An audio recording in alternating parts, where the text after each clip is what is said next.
Hello everyone, so welcome back to CPTV. So today, let's continue practicing IELTS speaking with me, part 1, 2, and 3, okay? So the first topic of today's video, decision, okay? Decisions in daily life. Now, identify decision that most people have to make every day. So, most people make a variety of decisions every day, ranging from mundane to significant. Common daily decisions includes what to eat, what to wear, how to commute, how to manage time, and how to allocate tasks and priorities. These decisions, though routine, can affect one's productivity, well-being, and overall satisfaction with daily life. Consider at what age children start making their own decisions.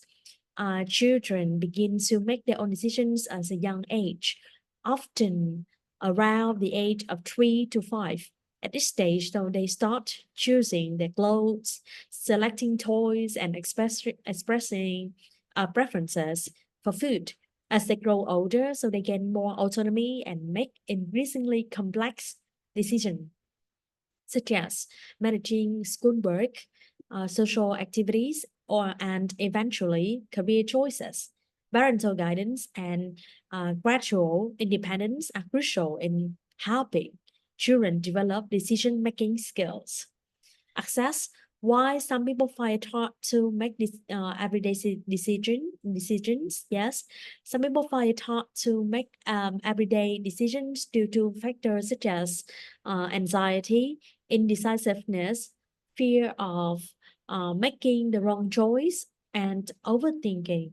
Additionally, a lack of confidence, overwhelming options, and a tendency to seek perfection can complicate the decision-making process. Personal trait, past experiences, and a desire to avoid potential negative outcomes also contribute to decision-making difficulties. Decisions about the future considers what helps people to make decisions about the future. Making decisions about the future is aided by factors such as clear goals, thorough research, advice from trusted sources, and careful consideration of potential outcomes. Additionally, having a strong support system, self-awareness, and access to relevant information can provide clarity and confidence in making future-oriented decisions. Personal values, past experiences, and long-term vision also plays a significant role in shaping future decisions. Evaluate disadvantages of making decisions about a future as a young age. So there are many advantages and disadvantages. Okay, so let's talk about the advantages.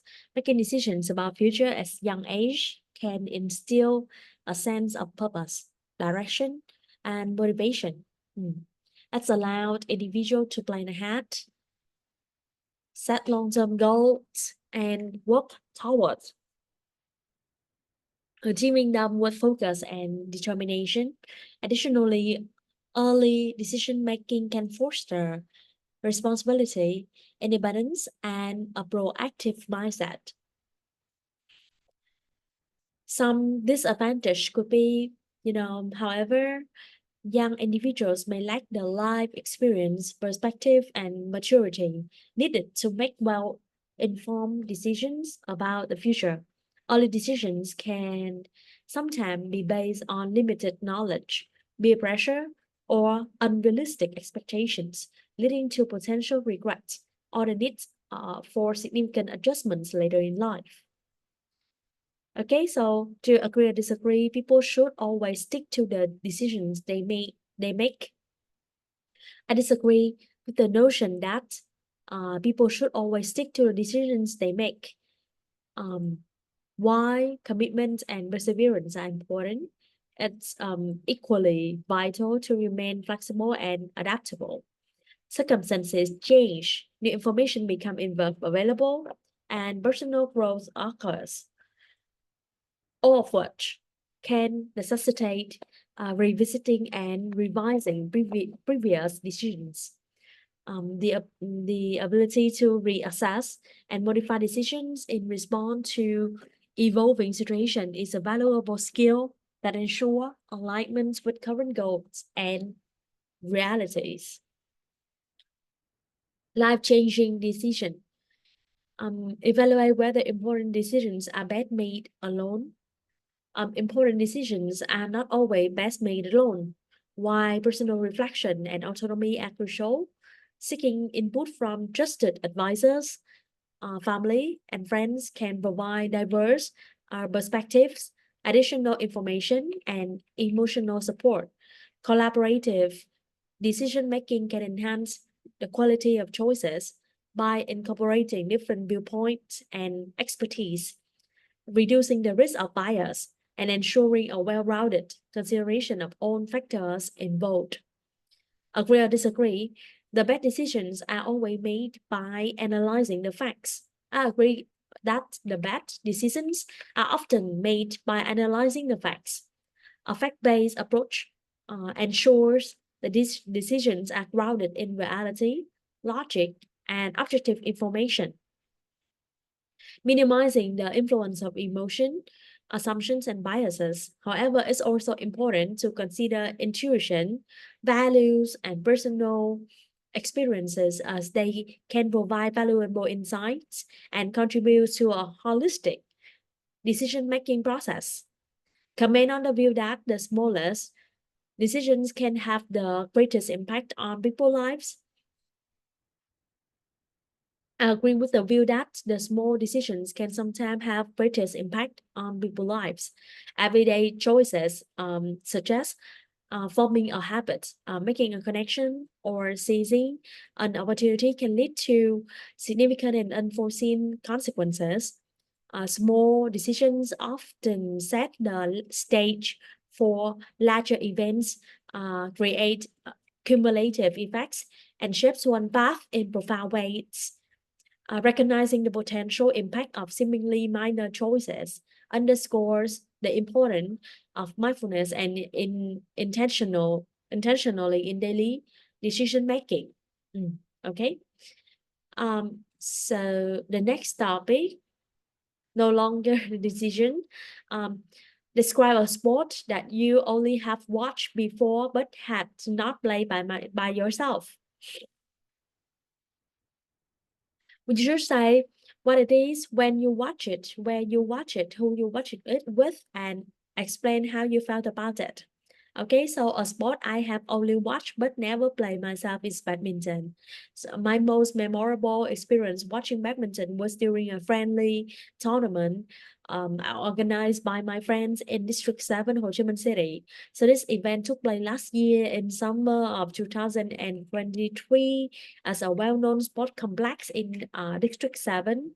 The facility was modern and well-equipped with excellent lighting and ample seating for spectators. My friends who are avid badminton enthusiasts had organized a local tournament, and I decided to join as a spectator to support them and enjoy the game. I went to the tournament with a group of mutual friends, many of whom also were also playing in the matches. The camaraderie and excitement were palpable as we cheers on our friends and enjoyed the friendly competition. Watching badminton live was an exhilarating experience. The speed and agility of the players, the precision with which they executed their sports, the intense rallies were captivating. I was particularly impressed by how quickly they moved across the court, their ability to anticipate their opponent's moves, and the strategy play involved in every match. Its game was filled with suspense and close scores and dramatic comebacks that kept everyone on the edge of their seats. The atmospheres in the sport complex were lively and vibrant, There was a strong sense of community as we all gathered to support our friends. The energy and enthusiasm were infectious, with spectators clapping, cheering, and celebrating every impressive rally and point scored. Overall, watching my friend play badminton gave me a deep appreciation for the sport. It highlighted the physical and mental prowess required to excel, as well as the dedication and hard work that goes into becoming a skilled player. Although I have not played badminton myself, witnessing as firsthand has piqued my interest, and I am now more motivated to try my hand at it someday. But three question: what kind of sport would you like to play in the future? In the future, I would like to play badminton and tennis. Badminton interests me because of its fast pace and the agility it requires.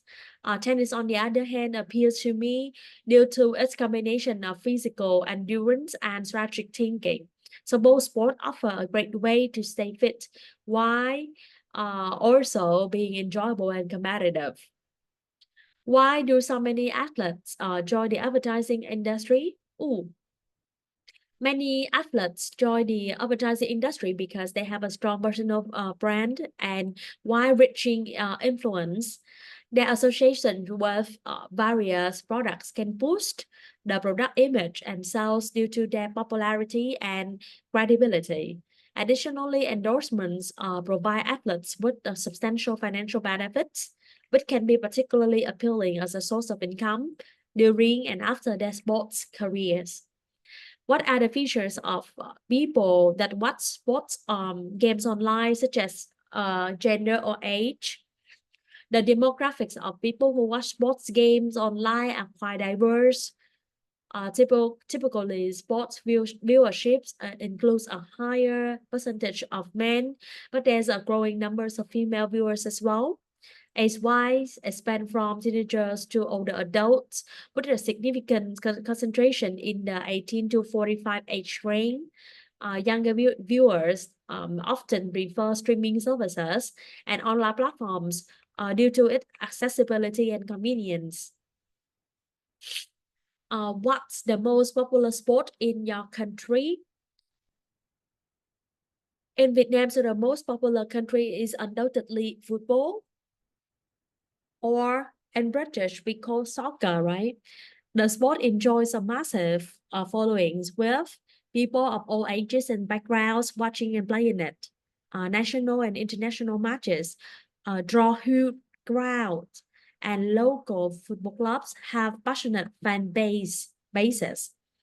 Football popularity is rooted in its simplicity, accessibility, and the sense of community it fosters. What kind of sports are popular now but not popular 50 years ago?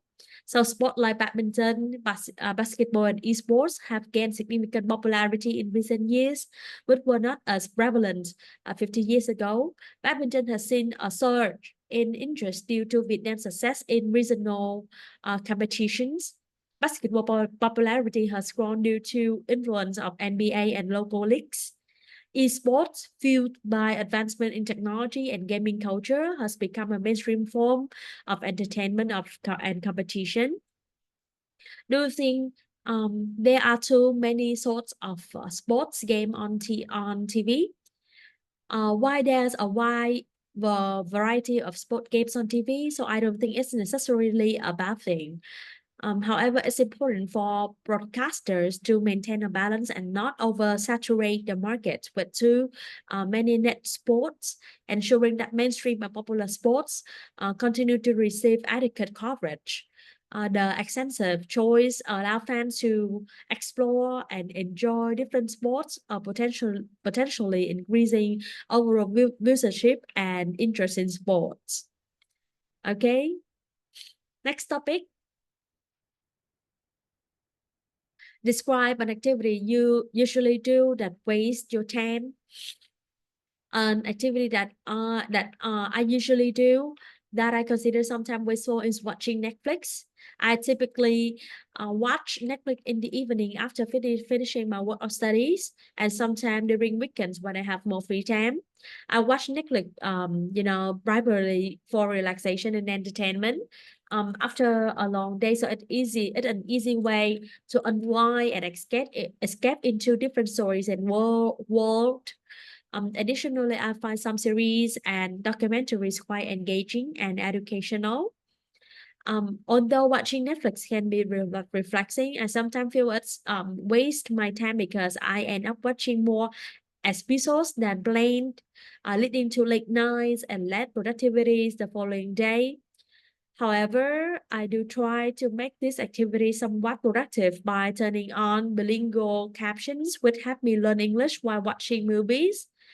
For example, I recently watched the crime series Conversation with Killers and picked up lore and crime related English vocabs.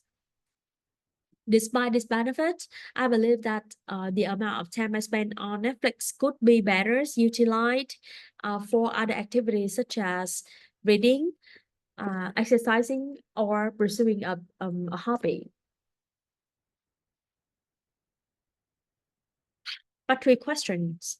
What kind of activities waste young people time? Young people often waste time on activities like excessive social media browsing, playing video games for extended periods, and being watching TV show or movies.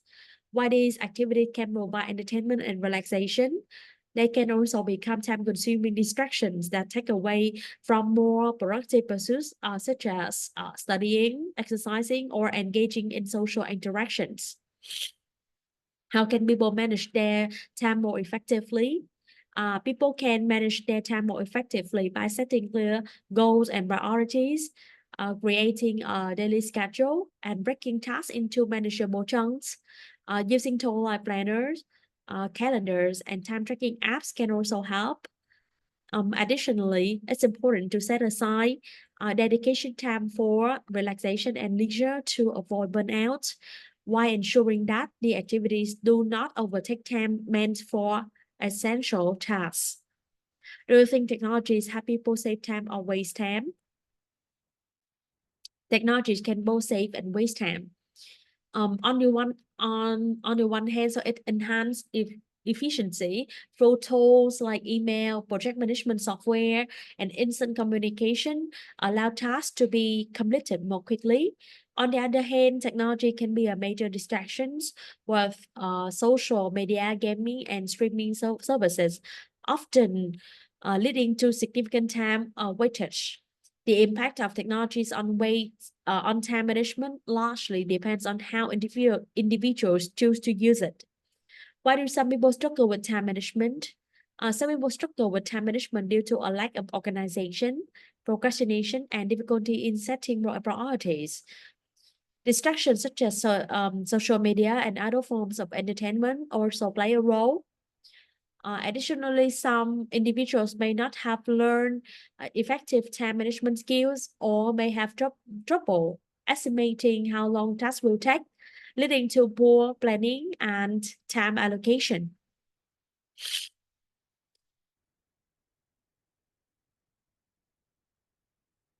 Is it important for children to learn time management skill? Yeah, it is important for children to learn time management skill. These skills help children develop discipline, responsibility, and the ability to prioritize tasks, which are essential for academic success and for personal growth. Learning to manage time effectively from a young age set a strong foundation for future professional and personal life, enabling them to handle multiple responsibilities and reduce stress. How do you balance life and work? Balancing life and work requires a combination of planning, setting priorities, and maintaining boundaries. I make sure to create a schedule that includes dedicated time for both work and personal activities. Prioritizing tasks help me focus on what's most important and ensure that urgent and critical work gets done. I also set clear boundaries, suggest not checking work emails after certain hours and taking regular breaks to recharge. Additionally, engaging in hobbies, spending time with loved ones, and practicing mindfulness or exercise are key strategy I use to maintain a healthy work-life balance. Will you continue doing something when you are aware that it's a waste of time? Generally, I try to minimize activity that I recognize as a waste of time. However, if the activity provides some form of relaxation or minor benefit, I would continue doing it in moderation. For instance, watching a favorite TV show or scrolling through social media can be a way of unwind, but I make an effort to limit the time spent on this activity. When I become aware that something is truly unproductive or doesn't add value to my life, I try to replace it with a more meaningful or beneficial activity.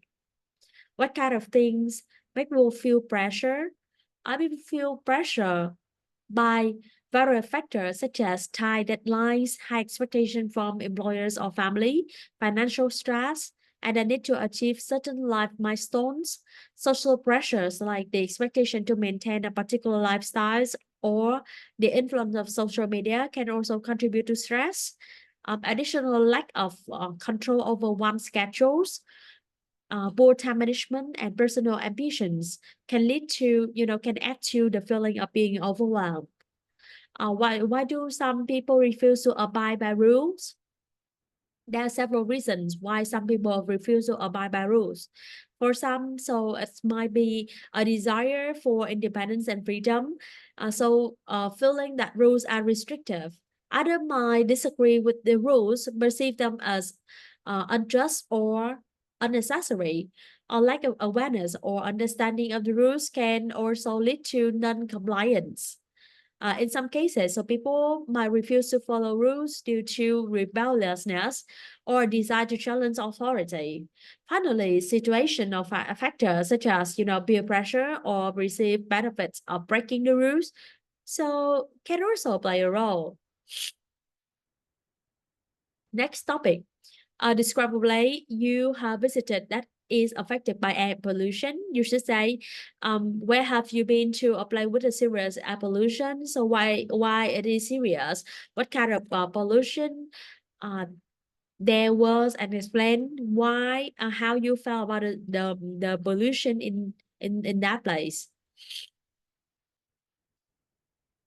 I'd like to talk about my visit to Hanoi, Vietnam, a city that unfortunately grapples with severe air pollution issues.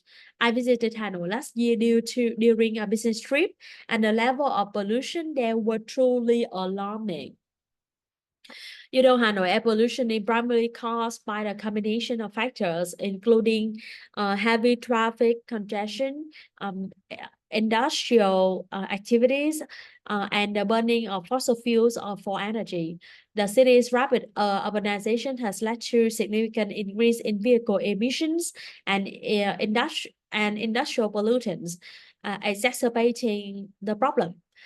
During my stay, so I observed thick smoke uh, blanketing the city, uh, obscuring uh, visibility and imparting foul odor to the air.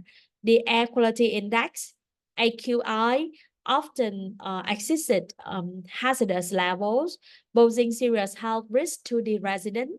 Um, Particulate matters, sulfur dioxide and nitrogen um, dioxide were among the pollutants detected, contributing to respiratory problems and other health issues. Experiencing the pollution firsthand were deeply concerning and distressing. The air felt heavy and oppressive, and I found myself constantly coughing and squeezing. Even after short walks outdoors, it's were disheartening to witness the local, especially children and the elderly, um, enduring the adverse effects of the polluted air on a daily basis. Moreover, the environmental degradation caused by the pollution weigh heavily on my mind. The sight of litter streets and polluted waterways serve as a stark reminder of the urgent need for sustainable development and environmental protection measures. In conclusion, so my visit to Hanoi exposed me to the grim reality of air pollution and its detrimental impact on both human health and the environment. It underscored the importance of concerted effort at the local, national, and global levels to mitigate pollution and safeguard the well-being of present and future generations. But three, pollution and the environment. Um, in my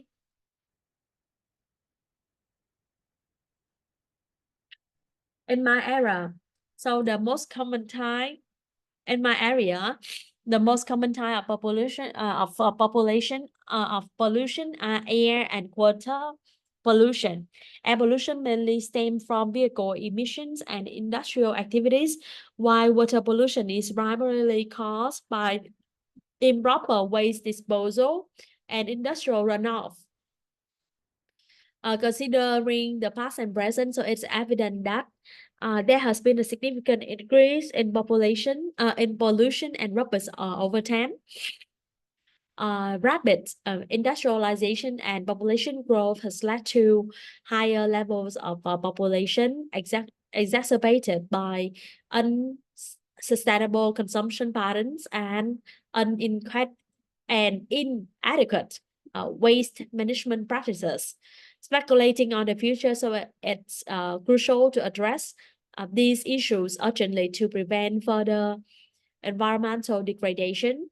Implementing stricter regulations, promoting renewable energy sources, and raising awareness about sustainable living practices are key steps towards reducing pollution and waste in the future. Individual responsibility for pollution. Some individual may not prioritize environmental concern due to various reasons, such as lack of awareness, convenience, or economic constraints. Additionally, there may be a disconnect between the action and the broader impact of the environment. However, individuals have a significant responsibility for looking after the environment. This includes adopting eco-friendly habits like reducing, reusing, and recycling, conserving energy and water, and advocating for sustainable policies and practices to educate people about pollution and the environment. So governments can utilize various strategies such as implementing environmental education program in school, promoting public awareness campaigns through media platforms, and offering intense incentive for eco-friendly behavior. Pollution and the economy. The economic costs of pollution are substantial, ranging from healthcare expenses due to pollution-related illnesses to damage to ecosystem and loss of biodiversity. Moreover, pollution can adversely affect industries such as the tourism and agriculture, impacting economic growth. To reduce pollution, so government can implement measures such as imposing carbon taxes, incentivizing clean technologies, and investing in green infrastructure. Additionally, enforcing stricter regulation and holding polluting industries accountable are essential steps towards mitigating pollution. While economic growth is important for prosperity, it should not come at the expense of environmental sustainability. Yeah, achieving a balance between economic development and environmental conservation is crucial for ensuring a sustainable future for generations to come. Government should prioritize policy that promote both economic growth and environmental protection, fostering a harmonious relationship between the two. Okay. Next topic, describe an activity that you enjoy in your free time when you were young. You should say what it was, when you did it, who you did it with, and explain how you felt about it. When I was younger, so one of my favorite pastimes were painting with acrylics, as well a hobby that allowed me to unleash my creativity and immerse myself into the world of colors and imagination. I used to do it mainly in my room, which I had turned into a makeshift art studio. I had a small desk adorned with tubes of acrylic paints, brushes and of different sizes, on stalks of black canvases, waiting to be transformed into colorful masterpieces. Often, I would paint alone as it provided me with a sense of tranquility and solitude, allowing my thought to flow freely onto the canvas. However, occasionally I would invite my close friends over to join me in painting sessions. We would spend hours together laughing, chatting, and sharing ideas while we let our creative juice flow. Engaging in acrylic painting or always filled me with a sense of joy and fulfillment. There was something incredibly therapeutic about watching the colors blend and come to life under my brushstrokes. Each painting was a reflection of my emotion and experiences, serving as a form of self-expression and personal growth. Moreover, the process of creating something from scratch and witnessing it evolve into a work of art were incredibly rewarding. Whether I were experimenting with different techniques or replicating scenes from nature, so it painting taught me something new and fueled my passion for the arts. In conclusion, so painting with acrylics were not just a hobby for me, so it were a source of inspiration, relaxation, and self-discovery. It's allowed me to escape into the world of endless possibility and express myself in way that words couldn't. Looking back, those moments spent with paintbrush in hands are some of my fondest memory from my youth. Okay, so next one. Describe your favorite type of climate.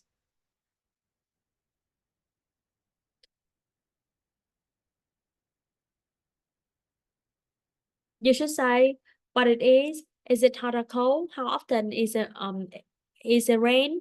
And explain why you like this type of climate. So my favorite type of climate is a mild one, typically ranging between 2025. This process is neither too hot or not too cold, striking a perfect balance that suits my preferences. This climate is characterized by comfortable temperatures that allow for enjoyable outdoor activities without discomfort of extreme heat or cold. The air feels crisp and refreshing, making it pleasant to spend time outdoors without feeling sweaty or bundle up in layers of clothing. In terms of rainfall, so I used to appreciate occasional rain showers, finding them romantic and soothing. However, as I grew older, so I began to see the downside of heavy rainfall, particularly in urban areas where it often leads to flooding and muddy streets. The post-rain environment can be messy and inconvenient, restricting outdoor activities and causing disruption to daily life. Despite this, I still prefer a climate with moderate rainfall over prolonged periods of drought, as this helps maintain greenery and sustain ecosystems. My affinity for my climate stem from a combination of factors. Firstly, I find them conducive to outdoor leisure activities such as hiking, picnicking, and exploring nature trails. Secondly, so my upbringing in a tropical sea area accustomed me to warm temperatures, making my the climates feel comfortable and familiar. However, my perception of cold weather changed dramatically after a visit to a high mountain in Yunnan, China, which stand at an elevation of 4,000 meters. The biting cold and harsh winds at such high altitude left me feeling utterly unprepared and vulnerable. It was a stark reminder of the power of nature and the importance of respecting its extremes. In conclusion, my favorite type of climate is a mild one, characterized by comfortable temperatures and moderate rainfall. While I used to enjoy the romanticism of rain showers, I now prefer climate that strike a balance between warmth and coldness, allowing for enjoyable outdoor activities without the discomfort of extreme weather conditions. But three effects of climate on one feeling. Climate can significantly influence one emotion and overall well-being. For example, exposure to prolonged periods of sunlight can boost mood and energy levels due to increased production of serotonin, often referred to as a happy hormone, hormone, hormone, hormone, hormone. Conversely, gloomy weathers or seasonal affective disorder, uh, SAD, can lead to feeling of lethargy, sadness, and depression. Moreover, extreme weather events such as hurricanes, heat waves, or droughts can induce anxiety and fears, especially when they pose a threat to life and poverty. Additionally, variation in temperatures and humidity can impact sleep work quality and overall comfort, affecting mood and cognitive function. Feelings about current climate in your country. So in my country, attitude towards current climate vary depends on factors such as geographical location, social, economic status, and cultural belief. Generally, there's a growing concern about the effects of climate change, including rising temperatures, erratic weather patterns, and environmental degradation. Many people recognize the need for urgent action to mitigate climate change and its impact on ecosystem, agriculture, and human health. However, there may be differences in opinion regarding the extent of human influence on climate change and the appropriate measures to address it. Moreover, communities that are particularly vulnerable to climate-related hazards, such as coastal areas prone to sea level rise or agricultural regions affected by drought, may express heightened anxiety and frustration over the perceived lack of preparedness and support from authorities. Impact of seasonal places on residents socially and economically. Seasonal places in area with four distinct seasons can have significant social and economic implication for residents. Socially, living in seasonal areas can foster a strong sense of community as residents come together to celebrate seasonal festivals and engage in shared outdoor activities such as skiing, hiking, or beach outings. However, seasonal variation in weather and tourism can also lead to frustration in employment opportunity and economic stability. For example, businesses reliant on tourism may experience boom periods during peak seasons, but struggle to survive during off-peak times, leading to income disparity and unemployment. Moreover, extreme weather events associated with certain seasons, such as hurricanes or wildfire, can disrupt communities and infrastructure, causing long-term social and economic consequences. In response, government and local authority may implement strategy to diversify the economy, invest in resilience measures, and provide support for vulnerable population to mitigate the impacts of seasonal fluctuation on residents' livelihoods. Okay, so that's it for today. So I hope that you can gain something useful through my lesson. So see you in the next video. Bye bye.